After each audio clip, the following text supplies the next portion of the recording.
Have you been playing guitar for a while and you're like, man, I don't know, I don't seem to be getting any better? Are you a beginner and you're just completely lost and you don't know what to do? Hit me up for a one-on-one consultation. Friends, Brian here for Yes You Can Play Guitar. I want you guys to know I appreciate each and every one of you that takes the time to watch the video and comment. That's why I do these reading your comments videos, okay? I know what it's like to like a YouTube channel and you make a comment, and a lot of the YouTube channels, sadly, as the channels get bigger and bigger, less and less people seem to acknowledge the viewers. It does get more difficult as your channel grows because your volume of comments grows. We did an experiment a few weeks ago in a video where it's like a channel with 20,000 subscribers, how many comments do you get? And we did a timer where I scrolled down through the comments for 5 minutes in a row and it still didn't even make a dent in the total amount of comments. But it's great. I appreciate the fact, as a YouTuber and someone who loves YouTube, I appreciate when people take the time to watch a video and comment, because, you know, no matter what, how small or how big your channel is, without the viewers, you're nothing. My reaction to JINJER Outlander. Now, when I hear the word Outlander, the first thing that pops to my mind is Outlander! That's right. Malachi from Children of the Corn, 1984. That's not an easy movie to get on DVD. Did you ever notice that? I'm a Halloween freak.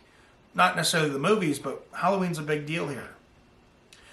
So, yeah, big deal. Real big deal here. So, I'm already starting to get into the Halloween mood a little bit. So, let's check this out. Your comments on my reaction to Outlander. Outlander! Okay. So, Daniel Beck, Outlander is such a great song, probably my top 5 Ginger songs. Dimitri Oxen, second guitarist, left on his own to pursue an acting career. Interesting. Has he acted in anything that I might have heard of? He actually appears later on in their video for Disclosure playing the part of an interrogating officer. That's cool. It's nice to see when people do leave bands that they can stay on good terms, man. Doesn't happen too often. A lot of people... it can get nasty. I actually had another thing I do in my videos, not just reactions, interviews, guitar lessons. I had a viewer message me a week or two ago, and he told me about these problems he had with his band, and he was thinking about leaving, and I did a video giving him my advice with my experience, because I've had to leave a band or two in my time. You know what I'm saying, G? Okay, Gavin Salisbury. Nice to see someone else like me falling under the spell of Ginger. Thanks for the reactions. So, when I started this channel, I think our 2-year anniversary will be on August 12th. I actually created the channel August in 2020, but for reasons I get into in other videos, if you want to know the reasons to that, watch my hitting 20K subscribers video. I talk about it more. I knew I wasn't going to be able to put the effort into the channel. Just my home life and my life at the time was an absolute nightmare. But I actually, when my life stabilized and I, really got my life and my head together again, so it was August 12th of 2021 when I actually said, okay, I'm going to put the work into this channel and see where it goes. That's almost 2 years ago. And in the beginning, I had someone commenting saying, dude, you got to react to Ginger. And I kind of vaguely knew of Ginger, but I didn't really watch them. And anyway, I feel bad. I feel I owe this guy an apology. And he must have about 3 or 4 comments in their videos. And and last week I actually took a couple of hours and went back into my old videos, which are brutal to watch. Every YouTuber knows what that's like. You're like, oh God. But I couldn't find those comments, and I really want to give him a public apology here on YouTube, because I should have been doing the reactions back then. But anyway, RG Bench 75. Since you like this one, you might, and if you were that person who was asking me to, message me, Yes You Can Play Guitar or something, I feel you need to be acknowledged. We got to make a wrong right. RG Bench 75. Since you like this one, you might consider a Cloud Factory doubleheader. The OMV is older, and the old drummer and guitarist. The live performance has a newer lineup. Both are incredible, but it's fun to see the differences in the band and sound. Okay, cool. I appreciate that. Kevin Wagner, okay, he backs this up. Yes, I highly recommend this. It's one of my favorite early Ginger songs. Also, you get to hear a guitar solo from Roman. Okay? Stu the Moose. Eugene is the person who does the most interviews. It's very rare to hear from Vlad or Roman. I'm asking, who should we interview from the band? I'd like to get some more Ginger fans on board on my reaction community Patreon, because one of my goals, guys, this is what I want to give back to you guys, is to interview members of these bands, and if you're a fan, you get to interview them with me. That is one of the things I'd love to do. One of my dreams for Patreon. But I need to get up to speed with Ginger, know all about their history, and get more familiar with all their music before I would be comfortable approaching them for an interview. I don't think their English is very good. Toddy does interviews as well, but from a musician's point of view, Eugene is the best person for you to try and get an interview with, in my opinion. So I've seen a few quick things on Toddy. She does speak English quite well.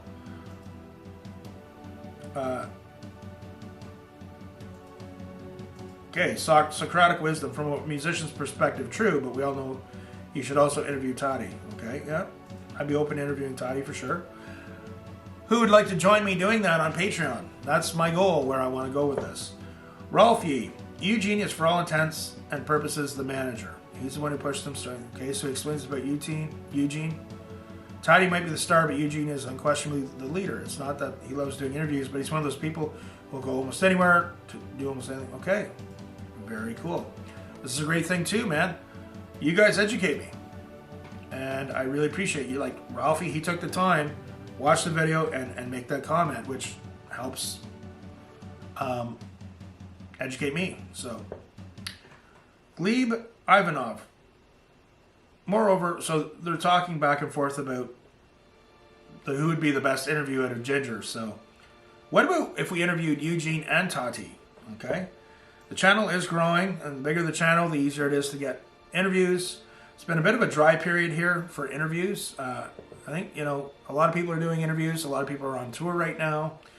But anyway, Jimmy Jangles, Ralphie, Eugene is my favorite. I love his bass playthroughs. wicked bass player. Vito Pliasov. This is Dmitry Oxen. He's the founder of the band. He's talking about the other guitar player in the band. He left the group himself because he dreamed of becoming an actor. I wonder how that's working out for him.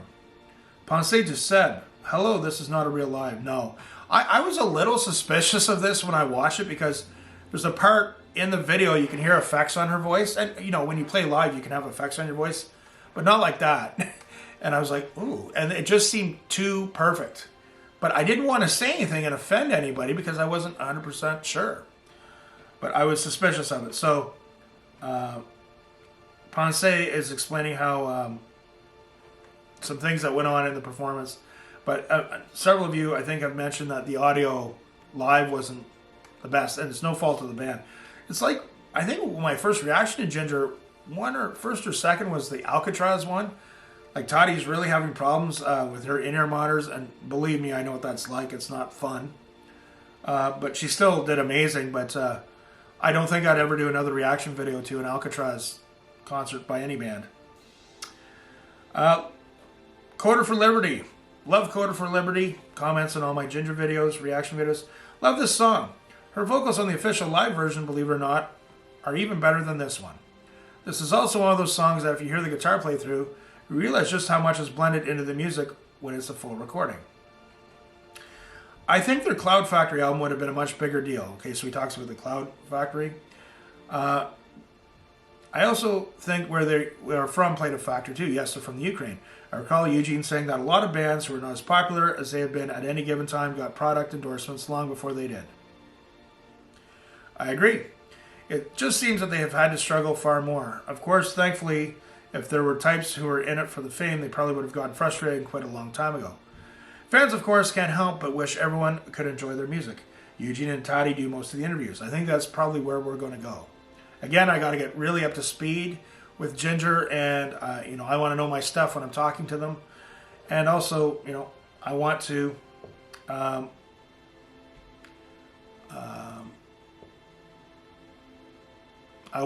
be able to provide that to a Patreon. Patrons help out my channel a lot. We don't make the money on YouTube that people think that we do. So Patreon means a lot, and I want to be able to give back to Patreon by saying, hey, I'm going to pick someone, maybe one or two people who are huge Ginger fans, that if they want to interview the band with me, then they can do that with me on Zoom. That's where we're going. Interesting here, Coded for Liberty. Also, outside of Ginger, I was watching a video yesterday of Jeff Healey and found myself wondering if you had heard of any of his songs before. Dude, Jeff Healey is a guitar not just a Canadian guitar legend. I'm Canadian. Not just a Canadian guitar legend. He is a guitar legend. Okay? And amazing guitar player. Sickeningly, amazingly talented guitar player. And he's blind. Sadly, he passed away years ago due to cancer at a young age. But check out some of the videos of him playing with SRV when he was just starting out. He was in the movie Roadhouse. And one time I was playing a gig, I don't remember with who, but I was playing with a drummer who actually sat in and played. What the hell is that? Sat in and played with Jeff Healey. And he told me, he said, man, he said, without a doubt, he was just the most amazing guitar player he's ever played with. He'd like to see me do a reaction to one. Unfortunately, I've seen a lot of Jeff Healey's material. But if there's something else, you know, you can contact me and let me know. Okay? Yes, you can play guitar at gmail.com. Thank you so much, Coded for Liberty. Socratic Wisdom. I always recommend the official live because it's live audio and sounds very nearly as good. Plus, there's some really charming audience interaction in it. Okay, so they have a little bit of a back and forth here. It's all positive. But I'm going to let them have their conversation there.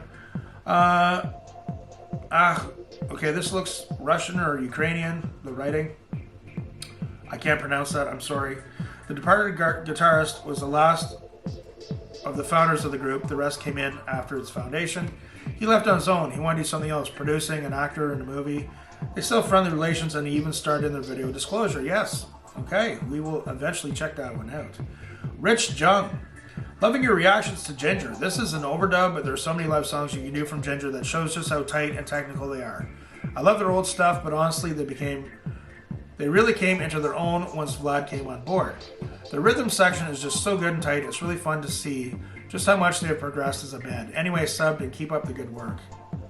Thank you so much, Rich. You know, it always got on my nerves when I would watch a YouTube video or a YouTube channel, and the first 2 or 3 minutes is just someone saying, you know, that whole, "What's up, everybody? Smash that like button." Clicks it, and it's like, I like to go by the feeling that if you like what you see with my channel, you'll subscribe. And if you don't like what you'll see, you can subscribe as well and just laugh at me. That's okay. But, you know, when you do click subscribe, it really does help. You know, we don't make the money that people think that we make on YouTube. But when you see your subscriber count continually going up, it really helps with the motivation to continue. And it really helps in the algorithm as well. So Robert Smith, my good friend Robert Smith, I remember the first time I read one of his comments, I said, "Were you in The Cure?" The band The Cure? But I love seeing Baby Ginger get reacted to. They're already amazing, but it's awesome seeing the progression. In the actual audio of this performance, Roman was having trouble with his amp. You could see him messing with it. But it was still a great performance. I really recommend doing one of Roman's guitar playthroughs. As a guitarist, you'll love it. Awesome reaction. I also know that they tune really weirdly. I have not sat down with the guitar and tried to figure out the tuning, but it's weird. I have had some musicians tell me more detail in the comments of the tuning. But when you have gear problems on stage, it's horrible. I was interviewing Rob Arnold from Chimera. I like the band Chimera. You know, they were kind of defunct for a while. Now they're doing a big reunion tour. But he told me some of their first big performances at the Ozfest. First time they played Ozfest. First song, he started playing and there was no sound, and a tube or something went in it, so it was like a big scramble. Can you imagine that, playing an Ozfest for your first time and that happening? Oh, that was a great interview with Rob Arnold. If you ever get a chance, check it out. Socratic Wisdom. You guys both have the same Ginger symbol in your YouTube handle, so that was kind of confusing for a second. The audio here is a studio track. Yes. And I will check out the official live video. That's the least I can do, okay? Live at Loadfest 3.0. Tidy's vocals are awesome, and she has a charming interaction with a member of the audience. So I'm going to copy that link right now. I believe it was J.F. Fisher who once remarked something to the effect that this song is the truest expression of Toddy's soul as a lyricist. I think that's very true. As others have mentioned... Oh, God, where did she go? Toddy and Eugene do most interviews because their English is quite good. Okay, excellent. Thank you so much. Module 79L. That drummer was Eugene Mantulan, a very talented drummer who unfortunately had a freaky accident less than 2 months before the event depicted in the video that left him in a wheelchair for, oh my God, that's awesome. I'm sorry, that is not awesome, that's awful. No one can foretell the future, but I believe that if he hadn't had that accident, he'd still be Ginger's drummer today. The drummer who you see playing in the video was Dimitri Kim, a drummer that didn't play in any band, but rather enjoyed working as a studio technician who gracefully accepted his friend's invitation in a time of desperate need. They had a bunch of concerts booked that would eventually be cancelled if Kim hadn't stepped in, until the band could find a permanent replacement. That was very cool of him. I've done that a little bit for a few bands too, not saying anything, but he ended up being part of the creation and recording of the King of Everything album. And they even did the album's tour until 2016, when Vlad joined the band. After that, Kim returned to his studio job, but more recently he can collaborate with Ginger in a few mixings of live videos from the Micro EP and Macro album. You haven't reacted to any video with him yet. Well, there's much more to come for sure, Module 79L. I appreciate your comment, for sure. My good friend Jim Morris, he was in the movie The Rookie with Dennis Quaid. I think that movie came out around 2000. Studio audio coupled with stage performance due to audio problems. I also think Roman had something malfunction with his equipment towards the end, but Tatiana's stage performance is too good not to see this version. Okay, Gavin Salisbury, Eugene and Toddy seem to be interviewed most often, but Vlad sometimes too. Peter Van Despenden, Cloud Factory has, for me, and I'm not a musician, the same vibe. Maybe you should check it out. Okay. Okay, CJ Joe. Ginger Cloud Factory. So you guys are telling me Cloud Factory, so I think we might have to do some Cloud Factory. He gives me a link from the Cloud Factory album with which Outlander, jeez. And who is going to be the one is off. Up there with my favorite alongside Outlander, Vortex, Home Back, and On the Top. Thank you so much, CJ Joe. When you guys provide links with good audio, that really means a lot. Old Man Jim H. All right, Old Man Jim. When Toddy did the helicopter hair swirl, I thought she might lift off the stage. For an interview, I'd say Vlad. Not only does he get interviewed solo, but he has the biggest influence on the band's sound and songs. Okay. 1 minute mindfulness. Who's going to be the one live? So heavy and dirty. Interview them all. Great. Thank you. Pensée de Seb. And maybe I'm wrong. It seems I'm wrong, but I think only Toddy and Eugene speak English. Okay. So my understanding is that Ukrainian and Russian, I know, you probably shouldn't even mention both in a sentence right now with what's going on. It's horrible what's going on over there, but from a language point of view, I think Ukrainian isn't quite the same as Russian, although they're similar. That's my limited understanding about it. Daniel Beck, Vlad and Roman both speak English, not as good as Eugene and Toddy. They both done interviews in English, but don't really like to do them. Okay, I'm letting you guys have your back and forth. We got okay about who speaks English and not in the band. Brutal Show, horns up. Thank you, good sir. Rodbuster Caliph, one word, Tatiana. So Rodbuster Caliph, so I take it you're from California. Where are you from? Are you from the Bay Area? I love Bay Area thrash, my friend. Timo Musial, my first Ginger song. After this, hardcore fan. Excellent. So guys, that is reading your comments for Ginger Outlander. But you know what? This was the live performance with the overdubs. So we got to make this right. Let's do the Overlander, the official live version. Okay? Remember, guys, keep the comment suggestions coming. If you want to take that extra step, check out my Patreon community. I have two. One is for my reaction community. Obviously, people like my reactions for some reason or another. Or I also have a guitar community for the guitar players. Extra guitar lessons, tips. We talk about guitars, that kind of stuff. That one's new, but my reaction community, where you have, you like to see me react, that's a good place to go. And send me a request. Okay, remember guys, practice hard, practice smart, no excuses. We'll see you soon.